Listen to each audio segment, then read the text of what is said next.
So again, I'm Ken Rimple. I'm the Director of Training and Education Services for Chariot Solutions, and I'm a co-author along with Srini Penchikala here of Spring Roo in Action.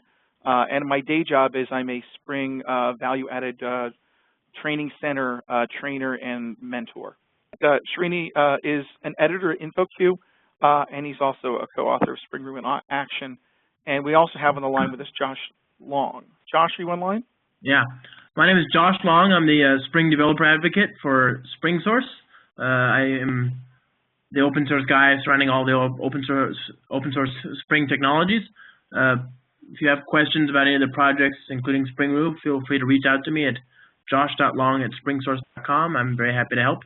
I'm also a contributor to several of the SpringSource projects like Spring Integration and Batch. We're going to talk ever so briefly about what Roo is, just to make sure we're reset and we're all on the same page, or slide, as the case may be.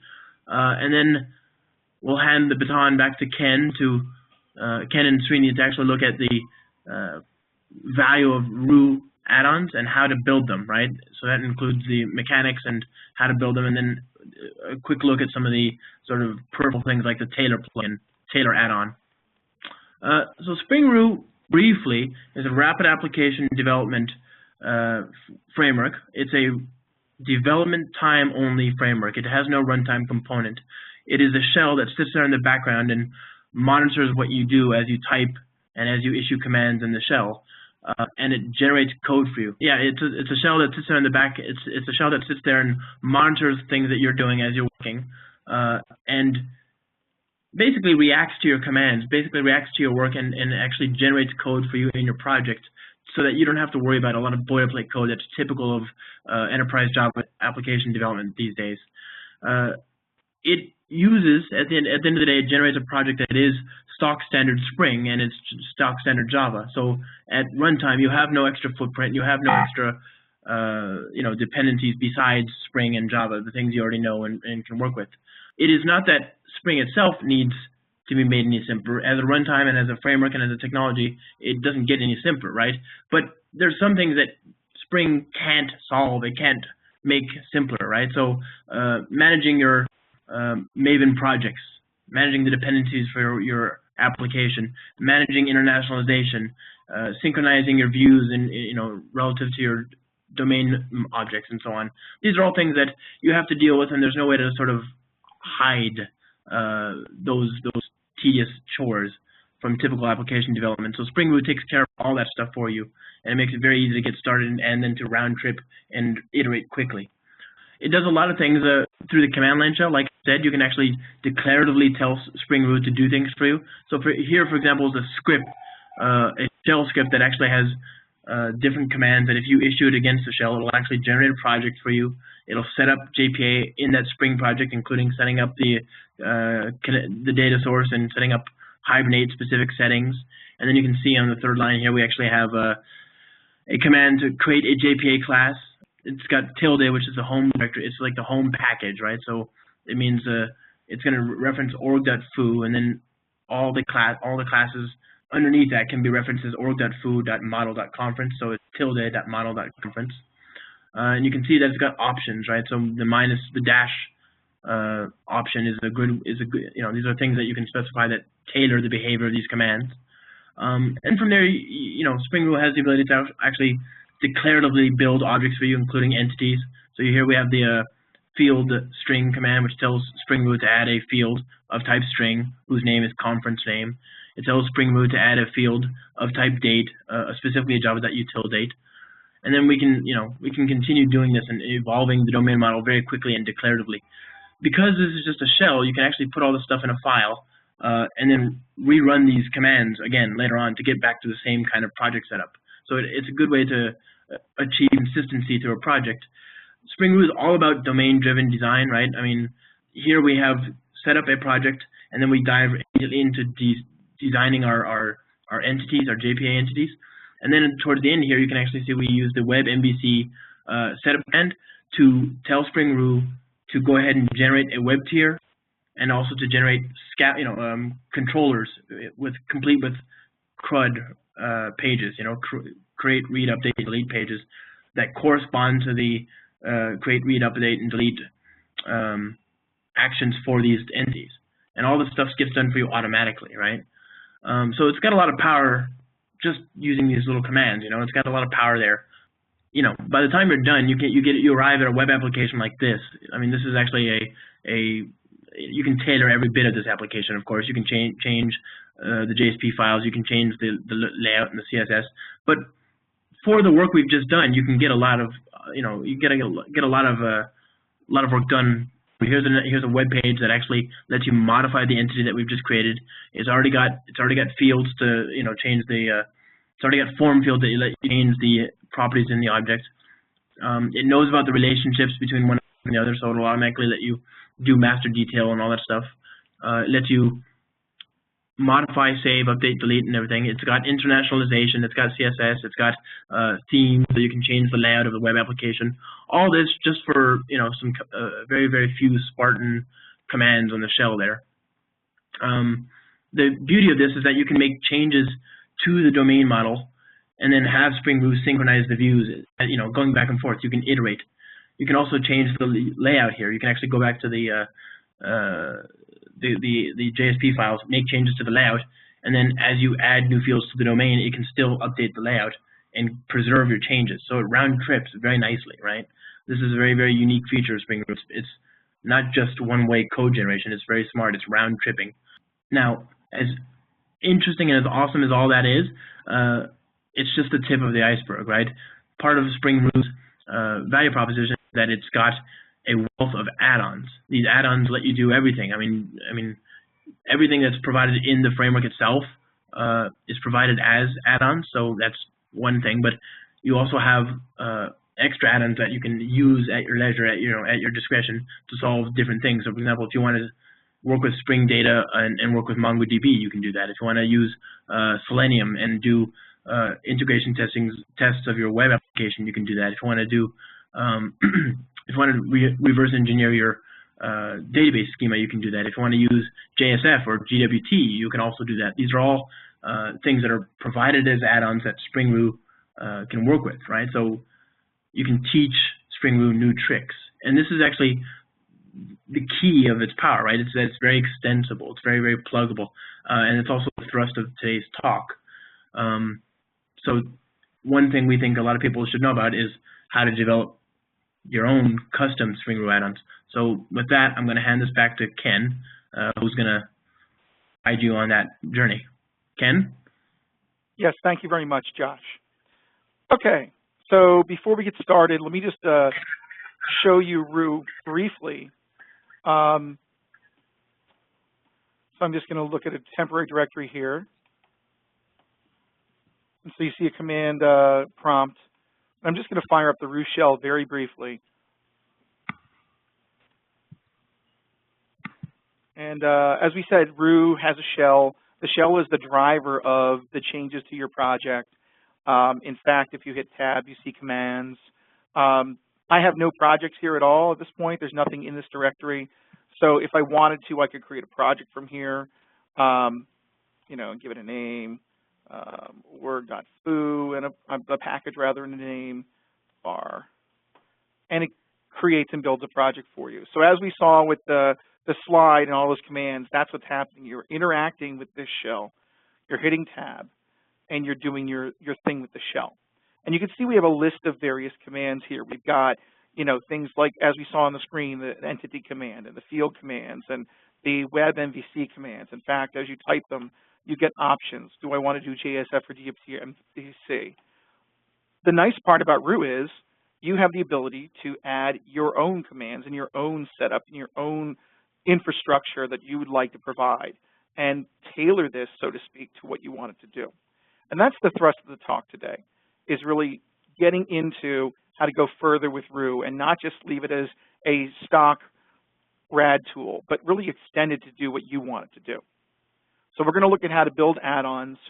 This presentation actually has an appendix in it with about 30 more slides that go into more detail. And I have a lot of blog entries that I'm putting out there on writing add-ons, and I'm continuing that research. So you'll see a lot of information as we go along in the next couple months. So what is a Roo add-on? Well, I think the best analogy to this is Eclipse. if you run SpringSource Tool Suite or Eclipse, every feature of SpringSource Tool Suite or Eclipse is a plugin. That plugin is based on something called an OSGi bundle or module. So add-ons are OSGi projects, end up being OSGi bundles is what they're called. So you create a Maven project through Roo, and you can configure it to modify the shell, to add things to the shell, to do things to the files and manipulate Roo itself and literally change the command set of Roo. And there's a number of ways, as we're going to look at this, there are a number of ways that you can install add-ons. You can provide them as just jar files. You can distribute them internally and externally through bundle repositories, and you can also actually add them to the Roo bot. And I think I currently have 4 add-ons right now on the Roo bot, which is the remote automatic download of public contributable add-ons. There are 4 types of add-ons, and we're going to focus mostly on the first type and partially on the second. So the simple add-on just basically gives the ability to essentially, with its template that it creates it with, manipulate files. And the example they give you is one that adds several tags to your project and also lets you add an annotation, which creates a simple Java AspectJ file, which I'm going to show you in a second. The advanced add-on type lets you get even deeper in and literally change the Maven build. For example, the simple one, I have a jQuery add-on that does essentially all the simple add-on features. The advanced add-on, I'm actually, in one of mine, I'm adding a CoffeeScript compiler. It's simply adding to the Maven build, but the advanced add-on gives you an easy way of doing that. So if you're going to modify your Spring config, if you're going to configure various features in your POM file, your Maven POM, you would want the advanced add-on as your template to get started. And then there are 2 others, which we're really not going to cover here. One's the internationalization add-on, and that's if you have to add a new language for scaffolding that isn't provided by default. And there's a couple of blog articles out there on how to do that, as well as the documentation. And there's a wrapper add-on, which actually is used if you use database reverse engineering. You'll get prompted if you try to connect to a database driver that's not installed in the Roo shell.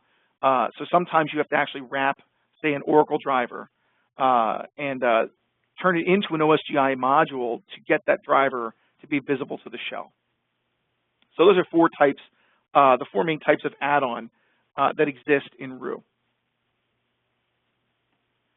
Now, the key thing we're doing here, one of the key things we're doing here, it's kind of a 2-step thing or 2-part way that Roo interacts with your add-ons.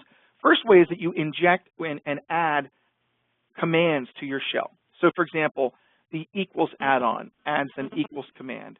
The Java Bean add-on adds, things like creating setters and constructors and things like that. The toString add-on will give us commands to create toString methods and such.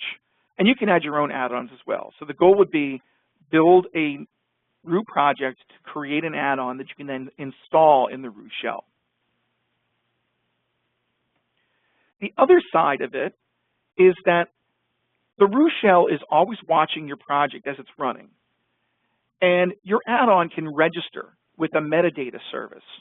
And it can provide metadata or information and watch for changes in class files.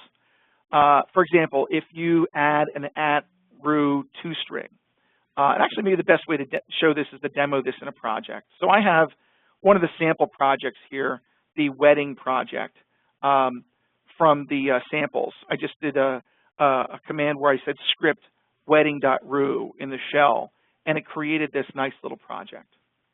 And if I go and take a look at an object here, you'll see we've got these annotations. I can turn on or turn off a filter in the SpringSource tool suite, which is called Hide Generated Spring Roo ITDs. That's this one right here. And it will show all these hidden special files. These are actually AspectJ, you can call mix-ins. They're called intertype declarations. If we just take a look at them briefly, you'll see that the syntax references the class name that they're woven into and a method name or property or annotation. So the Roo toString AspectJ file exists because we have an Roo toString annotation in our RSVP class. But it didn't get there just because we hit save. We actually hit save and the Roo shell was running. So if, for example, I remove this Roo toString and I save this file, I would actually have to open the Roo shell, and I'm just going to open it now for the wedding project. And you'll notice that it immediately deleted the RSVP Roo toString aspect because it's no longer required. If I put it back in again at Roo toString, save, the Roo shell will wake up and add it again. So these are called intertype declarations. And the key thing is that our add-ons register for types such as annotations, Java classes, and say that when those change, wake up for this particular type, wake up my add-on and let me inject further information, for example, creating an intertype declaration or even generating class files. I have control over that as well. So the goal would be to have any modification, removal, or creation of parts of a class wake up an add-on. Essentially, it's almost like a message bus, but it's essentially a listener that you can register for events to wake your add-on up. And that's the other side of Roo. So your command can create things for you. For example, when we look at our log file, this entity JPA command created our entity file and actually set up our base annotations. And all it did was just create this file. The Roo shell then woke up and generated all of the other files that we see here. So you can use that architectural pattern to build your own generated code and keep it up to date. And a lot of Roo's add-ons look like this and function in this way. So it might be clear to some of you now why you'd want to look at writing a Roo add-on. First of all, if you've ever messed around and worked with Maven archetypes, they are good for what they are. They are a good templating system for building a project from scratch. You can ask Maven to build you a quick project in a particular type. But once you've done that, archetypes are done. You have to take it forward and do everything by hand. Maven is a one-way kind of add-on system or startup system. However, with Roo, your project, if you stay with Roo, always has the Roo shell available to you. And for example, my SpringSource tool suite, I can hit Control Space. And maybe I want to do JMS setup. JMS setup and give it a provider like ActiveMQ. And now what it's doing is it's actually going through and adding to my project while it's alive. And that way I don't have to start with a template that has everything I need. So that's a huge advantage, especially when you have a number of development people doing development in your shop, and you've got a number of components you want to distribute to all of them. For example, your own repository system, where it's a very special repository system that you have to actually create from your classes. You can write an add-on to do that. You can also put your boilerplate code that's common. For example, that's what they're doing with the Java Bean and toString annotations. Why would you have to look at those to take a look at your source code? In fact, if I look at the RSVP class, this is actually very easy to grok and understand. But if I had all of that code sitting inside of the class, the setters, the JPA annotations, all the heavy-duty stuff that are all in these annotations here, well, then it would pollute the class. I would have to do things like sort the methods to the bottom and put the properties up top so I could read it better. And it just gets difficult to understand the code. So we're separating mechanical processes and also boilerplate code. Like, for example, there's a finder on here which searches for things. We've separated that into its own aspect. And, hey, if I want to put it into the class, I could simply right-click and do refactor push in and just click OK and modify that code. Now that's part of my class. But I don't need to do that. So what you're doing is you're achieving a RAD platform, but with your code patterns if you build your own add-ons. And then you can share those with other development teams so that all of your teams have the same conventions, but they don't have to be the stock standard conventions that come with Roo. You can customize it the way you'd like it to be used. The other thing is, as Josh has said, this is a compile time platform. We're not running AspectJ at runtime. We're not doing Groovy or Rails or anything like that. It's not dynamic. Everything is compiled into the bytecode of these classes, so it's compile time speed. Now, Roo is an OSGi platform. It runs under OSGi as it basically has an OSGi shell at its heart. OSGi, just for people who aren't familiar with it, is a standard for a dynamic module loading system. And I had mentioned this before with Eclipse. Eclipse has OSGi container at its heart too. And so the OSGi container is essentially a platform that manages these bundles. It's a jar that has instructions in it in a file called the manifest. And there are a lot of instructions in that manifest actually that get generated for you by the add-on compiling process.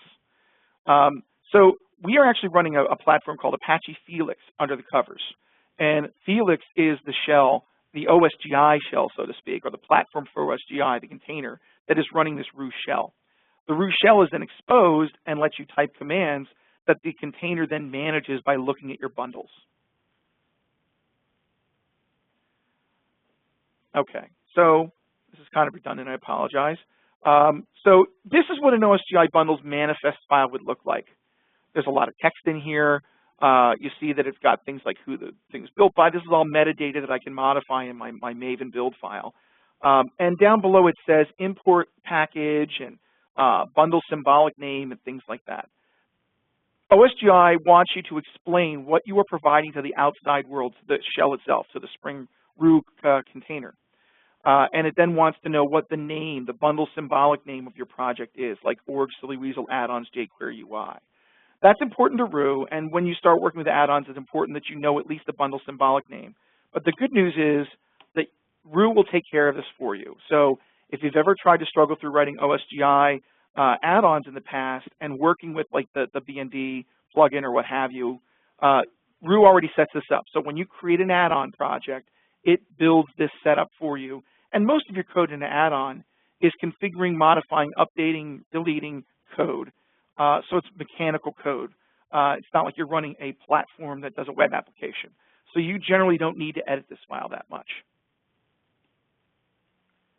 Now, if we take a look at this another way, if the Felix OSGi container or shell is at the bottom, and shell is kind of a misnomer for me because if I run Felix by itself, it is actually a command line shell, but we're wrapping it with Roo. So Roo is our actual shell, our command line. Felix is at the heart of it, and there are some basic services that Roo provides. Things like this metadata service, a project manager that manages your project information, a file manager that reads and writes files for you, a process manager that manages the Roo process, an undo manager that actually will not write files if you have a problem while you actually are running your add-on, and the file monitor, which can watch and wake up and let metadata and other services know that things change. So those are some of the probably 30 or so OSGi bundles that are at the heart of Roo.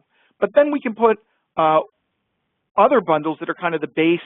I shouldn't say that. There's like probably 15, but there's a total of probably 30, 35 total, which are add-ons on top of that, and you can also write on top. So for example, the Java Bean add-on, the two-string add-on, a security add-on, Spring Security, a WebMVC add-on to create your WebMVC. There's a number of those actually for the JSPs and the controllers and things like that. And then of course your add-on is just another OSGi bundle that you mount into the Roo shell. And then all of this gets exposed into the command line. Let's take a look at a simple add-on in the context of installing jQuery. I'm going to make this extremely simple. We're going to start with a simple hello world type of project. So from a command line, you could get into your Roo shell in an empty directory. You could type add-on. This is all in one line. Add-on simple create. And if you hit tab, it'll fill in the features for you. We'll say the project name is jQuery add-on, and the top level package is org silly weasel add-ons. And this is actually one that I'm providing out there, and I'll give you links to all 4 of the ones that I provide currently. It'll create a project structure that looks something like this. So I've got a POM file. This is a Maven-based build. You can provide a readme.txt file for people looking at your source code. You can provide license information in a legal directory. We have some basic settings on properties. That's actually there because I did a release. You can ignore that file for now. That's actually a Maven release artifact. And then we've got our source directory. And the source directory is your standard Maven source directory, source main Java. We could skip the assembly for now. You don't really need it necessarily. Source main Java. And you can see the top level package that I provided is our package structure. And then we've got the jQuery commands, operations, and operations impl classes. and actually some others that can get generated as well. But let's just focus on these three.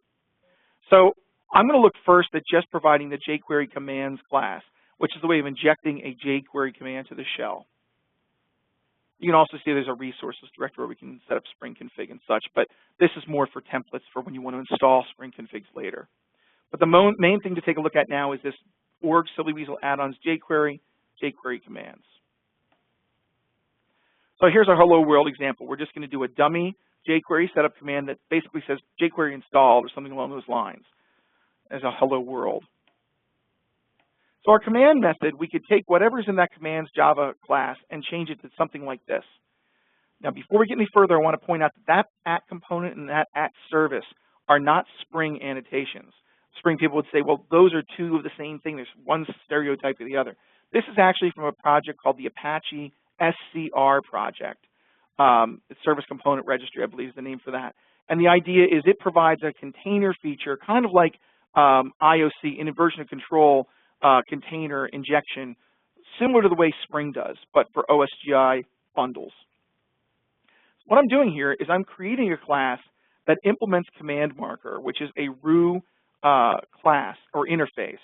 And that command marker lets me expose commands to the Roo shell. Now, what we're doing is we're taking this command marker instance, this jQuery add-on commands, it's going to create an instance of it as a component in OSGi. That's what the component does. And that's going to register with the OSGi registry as a service that can be injected somewhere else or referenced somewhere else. And the Roo command line shell looks for all services that implement command marker and take a look at what methods they provide. So if I install this project into Roo, which we're going to see how to do in a moment, and I expose a CLI command, that's a Roo annotation, that says I'm providing a command called jQuery setup. That's what the value is. And I can give it some help information as well if you type help and the command. But I can say I'm providing jQuery setup, and it will call this method. It doesn't matter what it's called, it's just injected here. So it says go ahead and run say hello when I type jQuery setup and hit enter. And anything that goes to the log will output to the Roo shell command line. To build it, I get out of Roo, I do a Maven clean package. Clean's optional, but nothing hurts, just delete the target directory. And then what I'll do is, if it builds successfully, I'll fire up Roo, and then on one line, I would do OSGi start, and that should have two hyphens, -- file. Actually, we're missing one more thing in there, but I'll adjust it later. It's start URL. I apologize for this. I should never really be doing it this way. That should do it. That's correct. OSGi start -- URL, sorry for the dash, it corrected it, file, and then a path to my jar file. So that's a manual way of mounting the jar. And at that point, it should install it and start it. So Roo installs the jar into its container, copies it over to its little directory where it holds these things.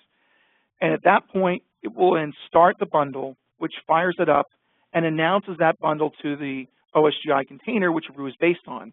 And the next time I hit tab, one of the commands that I see will be jQuery. And if I hit tab, if I type jQuery and hit tab, it'll say jQuery setup, because that's the only jQuery command I have. If I hit enter on that, it will then actually install jQuery.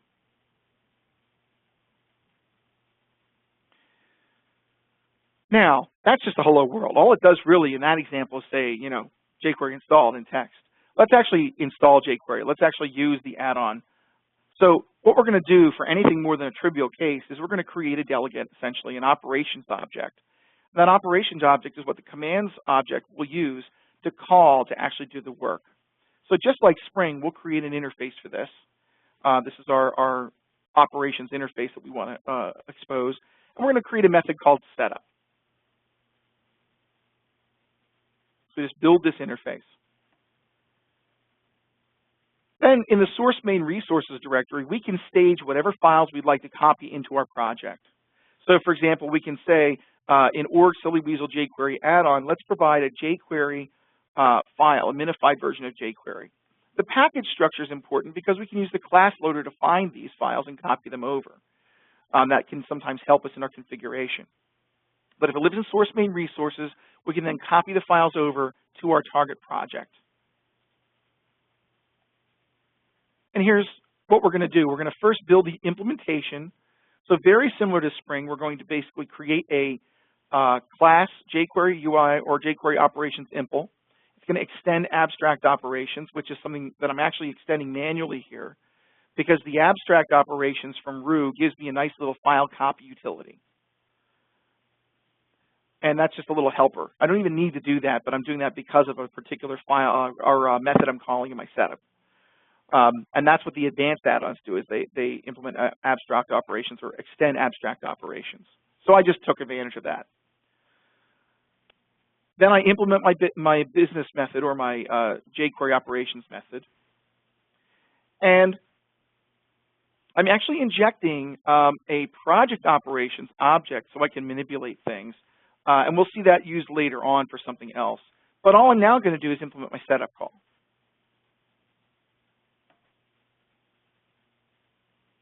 And actually, we're missing one. I apologize for this. I thought this was on here. There's also a reference to a path resolver as well. So anyway, apologies for that. But in our setup method, we would look up a path resolver, which is injected the same way with an @ reference. We look at the path resolver, we get the focused identifier, and that method means for the focused project, the project which I'm working within, find out the proper identifying path for source main web app, and then tack on the subdirectory structure I provide in the next statement. So it would be full path to the project, source main web app, JS. And essentially that's my place that I'm going to write this file. Then I can use copy directory contents, and that takes from my project file on down, from my base package on down in my resources directory. I can actually put a path like this in and copy the file actually to that location. So this copies anything from this location to what the path is that it looked up before.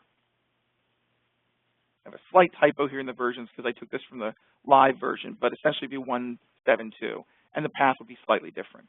But the bottom line is I would copy this file in and then copy the directory contents and overwrite them. So at this point, I've now copied a file into my JS directory in source main web app and installed it.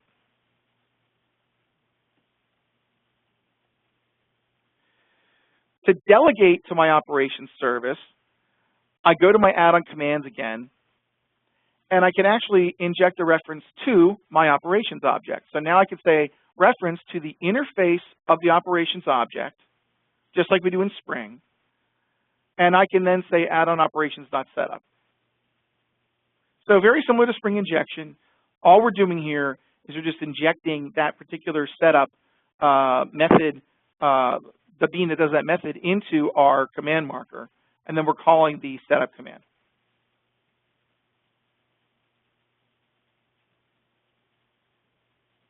And if we want to log, we can log success or failure or what have you. Now again, to add it one more time, we can do our Maven clean package or Maven package. We can, especially if we've installed it already, we can't just overwrite it. So we'd have to do OSGi uninstall. And I mentioned earlier about a bundle symbolic name, which it basically builds based on the package names when you create your project. And so it will provide a bundle symbolic name. You can actually hit tab, OSGi uninstall, tab. It will fill out bundle symbolic name, tab again, and you can pick your add-on by typing it in. So that would uninstall it from the OSGi shell. You don't need to restart. And then you could do an OSGi start. They actually do have an install command, but I recommend you use the start command because it both installs and starts it. So then you do an OSGi start, you pass it the URL, and it will reload that and start it up again. There also is a command called OSGi update. It requires both the bundle symbolic name and the URL. So that's a one-liner. It does both the uninstall and the start. So whichever way you do it, you just update your bundle, and then you run, and then you can actually type jQuery setup, hit enter, and you'll see that it updates the proper version. And if you need to try that out, you can just grab any old project you want to. And they have basically 8 sample projects available. You could go to the command line and type Roo script and then the file name, for example, wedding.roo. And that's the way I created the one in my IDE. And then you can play around with it. But what I do is I also have jQuery UI. So I actually bundle a theme for jQuery UI in the source main resources directory, and I fetch it and bring it back. I also write and read XML transactionally during the processing as well. And so my plan in the future for this UI, for this jQuery add-on, is to actually replace the tags with tags that don't use Dojo but use jQuery UI as well. And so that's available on my website at the Silly Weasel add-ons, and you can see that the jQuery add-on is right here. You can download it and take a look at it. Now, if you have to write to the file, for example, this loading of the file in the scripts, there's a load scripts.tagx file that actually manipulates your JavaScript settings for Roo. And so by default, it loads Dojo, which is a JavaScript API and component library. And what I do in that add-on is I actually go ahead and I add the jQuery and the jQuery UI widgets to that file. So here's one of the ways you would access that from within an add-on. I would actually look up the path resolver, which is just another bean I can inject, and I used that in the first example. I could ask it for the focused identifier for source main web app, and I go into webinf tags util. Then I would pull my load scripts tag file by appending load scripts a input stream. Now, normally when you write or read, you use a regular old file object, but actually in Roo, especially if you're writing, you want to use a file manager object, and that's another Roo service. And the file manager transactionally writes, and what that means is it queues up all the changes you have to make when you save files. And as long as your add-on doesn't throw an exception on the way out, it will then write the changes. And this prevents you from screwing up your build and screwing up your configuration in case something goes wrong during the add-on processing. So you see, I grab the input stream from this file manager. I then use a helper class that Roo includes called XML utils to read XML from that stream into a JAXP DOM object. And then what I do is I go and I add to my nodes and such. And then when I'm finished manipulating the DOM and I get it the way I like it, I can ask the file manager to transactionally deal with this, to create or update the text file if it's required, because it's just an XML file. The actual file directory, and then I say turn the node into a string of the document of that file, which actually I'm using above in the source code, actually right there. So turn that into a string. And what that does is we'll actually flush that when the add-on is complete.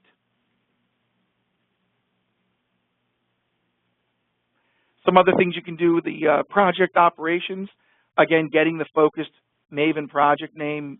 And so what this is actually giving me is the name of the project that I can then pass to another operation. Some things need project names, some methods need module names. The module name is either the main project, or in a Maven build, it's one of the sub-projects. So for example, you have a multi-project Roo application. You could have a parent POM project and a web, a service, and a repository sub-project.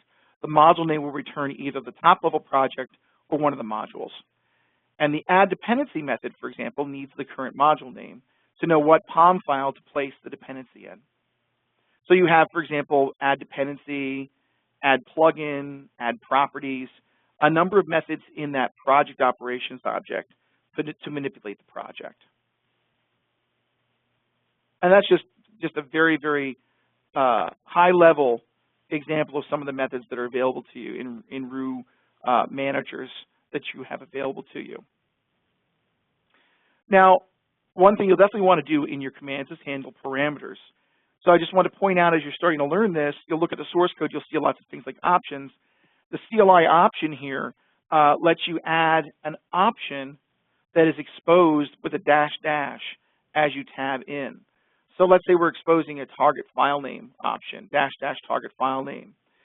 You annotate the parameters. See, this is actually all around this target file name string at the bottom. So we're going to give it a key in the shell of target file name. We're not going to make it mandatory. And if it's not specified, here is the name that we're going to work with. And this can be the name we're going to give it when we actually copy it too. And then we can say that the help is, if I hit tab and I hit tab past that parameter to try to tab complete the results, it can give me a hint, the name of the target JavaScript file. And then it will inject whatever I type into the command line after -- target file name as that string parameter, and I can then pass it to a string in my operations class. And so you'll see a lot of add-ons have lots of options that are available to them. And that's how they do that. They use @CLI option in the command object and expose that as a parameter of the method that is exposed for that command. And you get multiples. Another thing I wanted to point out is that you can actually modify the code on disk. And I just wanted to point out very briefly one project. There's the add-on JSON project. Just in this slide, I'll go through and show a couple more examples later. But in this project, you'll see that we are actually, in one of the methods, we're actually adding a @roo-JSON annotation to something. And we're doing it from the command line. So you can actually, in Roo, you can type, for example, JSON add class, and pick a class that's out there. So when we do that, it would call one of these methods. The method calls our operations object, and this is just a snippet from that operations object. So let's say that the Java type is the parameter that we passed in for the actual class. We can create metadata for it. And without getting into too much detail, I just at least want to show you that it's there. There's an object called class or interface type details, which points to that type. We can then create a builder for the annotation. It's called an annotation metadata builder. And we can do that on the type called roo-JSON. That is basically a Java class that's an annotation. Then if we had an attribute passed called root name, we can add a string attribute root name to it, which is what you would add if you wanted to change the name of the root for the XML or for the JSON being emitted. If we want to deeply serialize to the collections underneath it, we could say deep serialize. So if that happened to be present, we could add a Boolean attribute called deep serialize and set it to true. And then you could see we have this thing below it, class or interface type details builder. And that's the thing that will actually take my class or interface type details, which is a reference to a metadata around my class I want to modify. And I want to add the annotation to it. So far, all we're doing is setting metadata, saying we're going to build a annotation. We're going to attach it to the class or interface type details of this particular class. And then the type management service, which is another service we can inject, we can say create or update the type on disk and build from the builder. And what that does is it turns that builder into instructions to add an annotation to my type.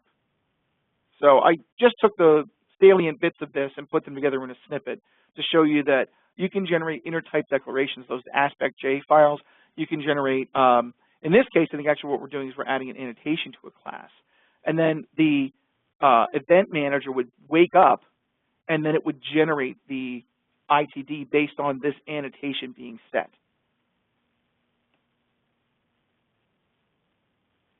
If you want to see how Roo functions and you want to dig into it, you can check it out from source. In fact, before we look at this slide, if I go to the Spring Roo project site, you can see it's now a GitHub project like all the Spring work.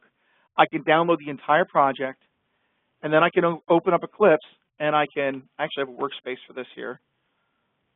Switch workspace, Spring Roo, and I can actually open up Spring Roo and set it to debug remotely. So, for example, I can set a debug flag in here, just regular old Java VM socket debugging, and I can start the Roo shell. It will pause, and then I can connect to it for my IDE and just connect to port 8000. Then I can set a breakpoint on one of my add-ons, and I can then take a look at the code and see what's going on and actually debug my own add-ons once I've mounted them. You can mount your add-on, you can make changes to it, you can unmount it, you can recompile it, you can mount it again, and step back into it again, and it's actually a relatively fluid environment to work with. Now briefly, to deploy an add-on, you can do basically one of three methods. You could do this OSGi start that I showed you before, which essentially is a pretty manual way of installing it on your shell instance. I can also manually use something called an OBR installation. And there's an OBR project set of commands that will connect up to OBR. Now, what OBR is it's called an object bundle repository. It's an XML file in the root of a Maven repository. And it's a standard, actually, from, I think, the Apache SCR project or one of those projects. And what you could do is when you do a Maven build, you can have the Maven build deploy to a repo and update that object bundle repository. You can then connect to that repository from your Roo shell, connect up, ask it to load a list of projects from that, and install it. You can either do that in your own repo internally in your organization, or you can do that out on the internet, and that's what I have with this Silly Weasel Roo add-ons project. So if I go to that project here,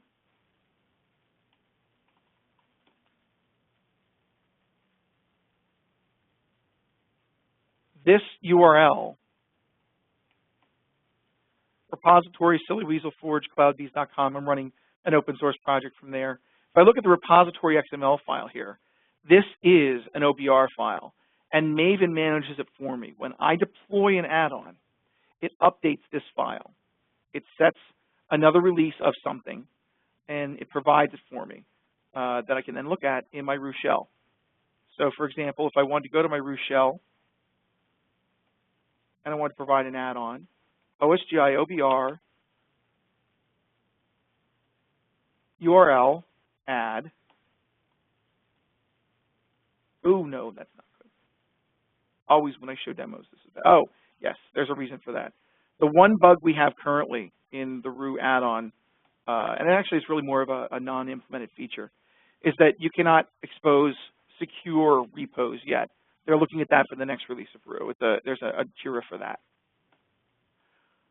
So if it's a secure repo, you have to expose it as an insecure one currently. But again, that's something that's being addressed. If I take a look now at OSGi OBR, I can say list, and you can see that I've got several bundles. I've got a CoffeeScript add-on, I've got a jQuery UI add-on, I've got one that installs the site plugin to Maven so I can do reports, and I've got a Spock add-on to do testing in Groovy. I'll install the jQuery UI add-on, so that'd be OSGi OBR, let's see, start, bundle symbolic name, and I have to grab that from here. So I want the jQuery UI. You can see it just said that it installed jQuery UI release 101. And now I can say jQuery API install, and I'm batting 1,000 today. And yeah, so something happened with this one where the directory doesn't exist that I'm working on. I'm hacking around with something it didn't load. But it should automatically do the load scripts and set up the tag. Always dangerous when you do a demo. Let me just do another one just for check. OSGi OBR list. So we'll do an OBR start, and we'll do this one on the CoffeeScript one. So that's this one here. That one doesn't have as many dependencies.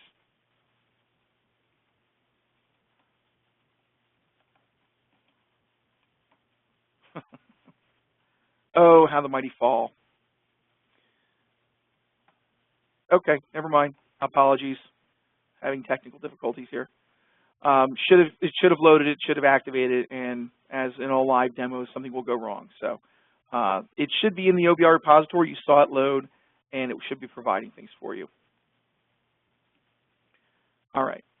Now, the last thing you can do is you can install to the Roobot. And the idea of the Roobot is you email the bundle OBR to a S2 email address, and it picks it up, and it will take your object bundle repository, parse it, and then add your add-ons to the Roo add-on registry.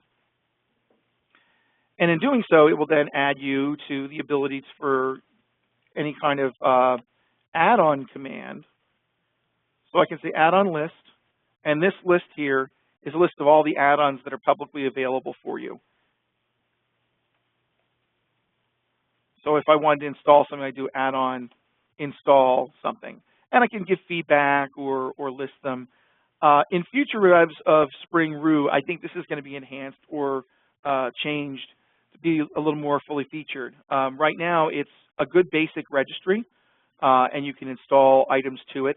But I think that's something that we could enhance, for example, in a community and provide more feedback and maybe a web index to it and things like that. So I would look at that on the horizon as something that might improve in the future too. But you can get all sorts of information. You can say add-on info and the ID of the search results 17, and it will give you information about that add-on. You can see, it came from a various location. You can install features and so on.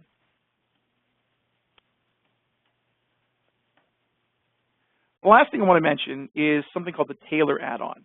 And the Tailor add-on is relatively new. It came out with Roo 1.2.2, and it was contributed by a third party. I think Accenture, if I remember correctly. And so what this does is it lets you add either aliases to sets of commands or defaults for commands. Currently, it can be deployed two ways. You can put a Tailor XML file in the root of your project. If that feels a little manual, you can add it as an add-on with a Java API. And then you'll get this command called Tailor. And Tailor will let you add or enable or disable certain tailoring features for your shell. So in this example, there's one called Web Style. And when we run the project command, the default process would be it would create a POM project. It would then create a module with the project name -domain with the same top-level package as was passed to the top-level project. It would then change the focus back to the main module and then create another module, the top-level project, then create another module for the web tier and make it a war project, and then focus you on the domain. So that's roughly what this XML is doing for you. This is the very first version of this. It looks encouraging. I have not yet sat and put together a full add-on based on it, but I'm working on one right now. So once that's working, I will publish that and put that out there for people to see. All right. And so if you want to use a Java API, here's just a brief instruction. You would extend Tailor configuration factory. You would add the add-on Tailor to your POM file as a dependency, and then basically create your own Tailor configuration. Okay.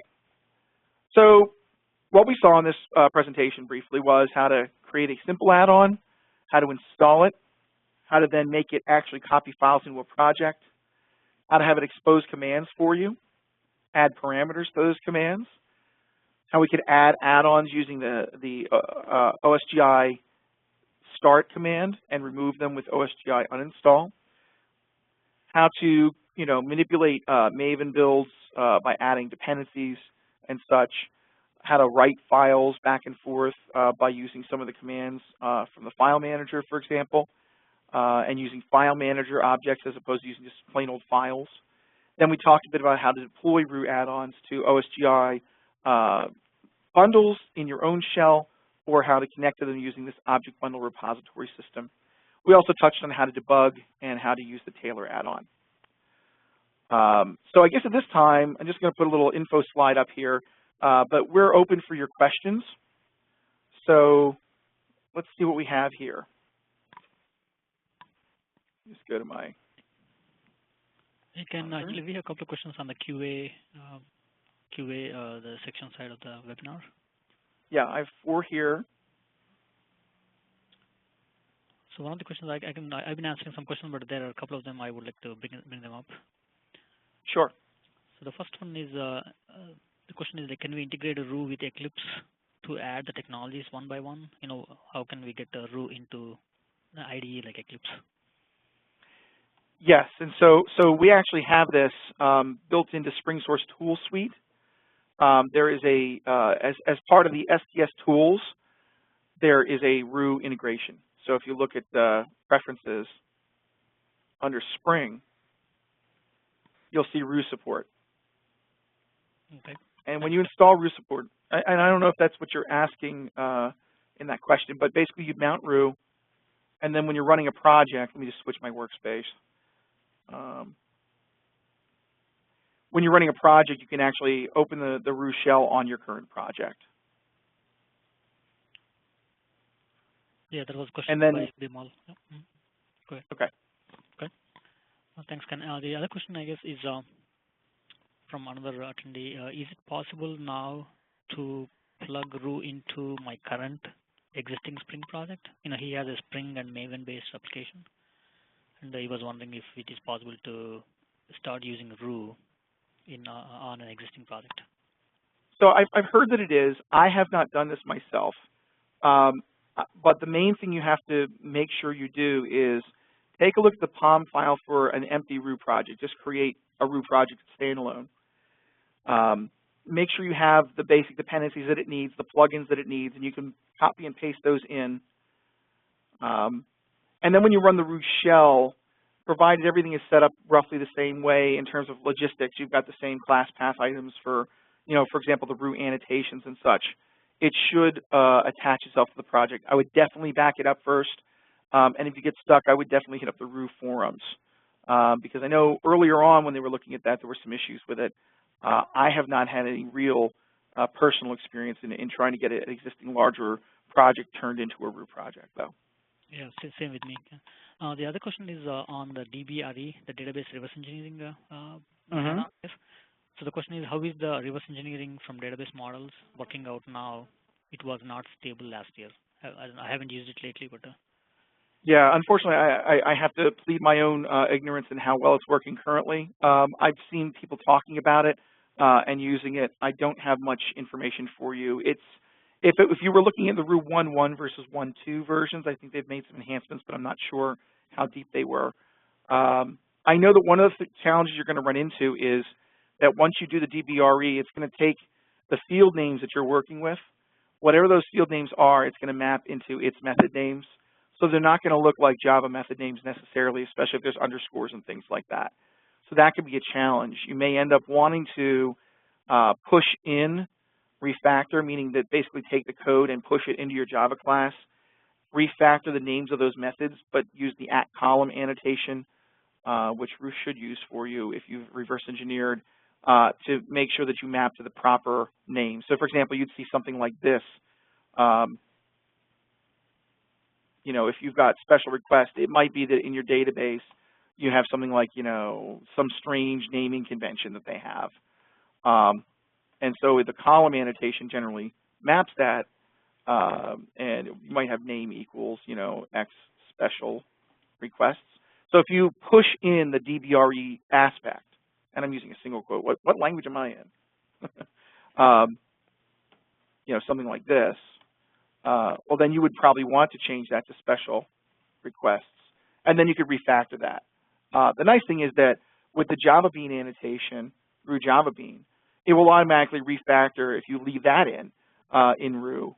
It'll automatically refactor your I'm sorry, we're down a wedding here. It would automatically refactor your setter and getter to get special requests, set special requests. The only downside of this is that the DBRE plugin's goal was to keep it live and it would check every time, so you'd lose that. So that's the downside of pushing in that code and manipulating it yourself. You're kind of breaking from that. Thanks, Ken. I guess the other question is, I don't think this is available right now, but the other question is, does Roo work with other build frameworks like Gradle and as well as Apache Ivy repositories? No, and actually Roo itself is, it actually has, let me see if I can just do a really simple example of what we're talking about. I've never really opened up and looked at the Roo project, and I do want to do that very briefly here. So here's the Roo project, and you see there's a lot of projects. See all these add-ons, right? Well, the project itself, so this is a project manager.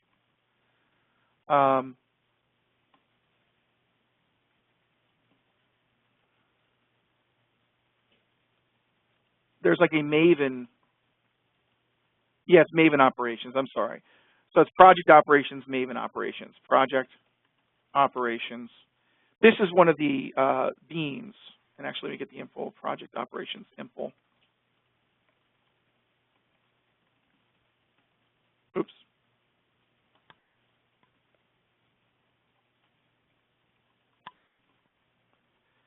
So there is no implementation of that. That's because it's the Maven operations impl. You see, so basically the bean, and it's just like a bean you would build. You're creating a component and a service. Maven operations impl extends abstract project operations, implements an interface. And you can see that we have in here, we have things like creating a module, creating a project, executing Maven command. Right now, Roo is very tightly tied to anything that looks very similar to Maven. Basically, would have to be Maven at the moment. If they decide to, in the future, go to Gradle, they would have to push another instance of project operations, another subclass of that, to deal with Gradle. It's not that it's not doable. It's just that it's pretty well ingrained that, they have objects, for example, like, group attribute and value. Sorry, I grabbed the wrong thing here. So there's like a GAV class, that has the Maven thing. So, yeah, you kind of have to be comfortable with Maven to really take advantage of this, especially if you're writing add-ons that add things to your project. If you look at my CoffeeScript add-on, I actually go in and add a plugin for CoffeeScript, and I have to go in and add elements of it. And so that gets a little bit hairy, but is doable. In the future, hopefully they'll look at something like Gradle. I think that would be very interesting to see them roll out a Gradle build. It might actually make it even easier for them to build add-ons in a way. Thanks, Ken. I think the other question is was more about add-on on Spring integration and Spring Batch frameworks. I answered it on the webinar, the window. So Spring integration add-on is there, not in production release yet. Spring Batch is not there yet. So now I have a question for you on that too. So and not to put you on the spot, but the integration add-on, was that working as of an earlier version and they need to update it, or is it just it's not rolled out, or like what is the status of it? I know when you did your research for the chapter, you were building it, if I remember correctly, right? Yeah, it wasn't completely done yet at the time, so it is still probably in the same status, not completely done. So I think the team has probably started working on other high priority features. Yeah, there's a Scala DSL I know they're working on a lot. So, right. Building a domain-specific language around Scala, right? Right, exactly, the DSL, right. I think it's taking a lot of their time right now. So, okay. Yeah, so I guess my biggest encouragement for you if you're going to start out working on add-ons is to absolutely get in there and read their source code. I mean, if you just take a look at some of these, and I apologize for my demos failing. It's just your typical nightmare. But if we take a look at any of these, let's just go ahead and grab the, the Roo JPA, add-on JPA. And we take a look at our methods here. You can see we have like different commands here. So here's JPA commands. You can see how they expose the commands. And their commands can get pretty sophisticated. Let me just get my stuff out of the way here.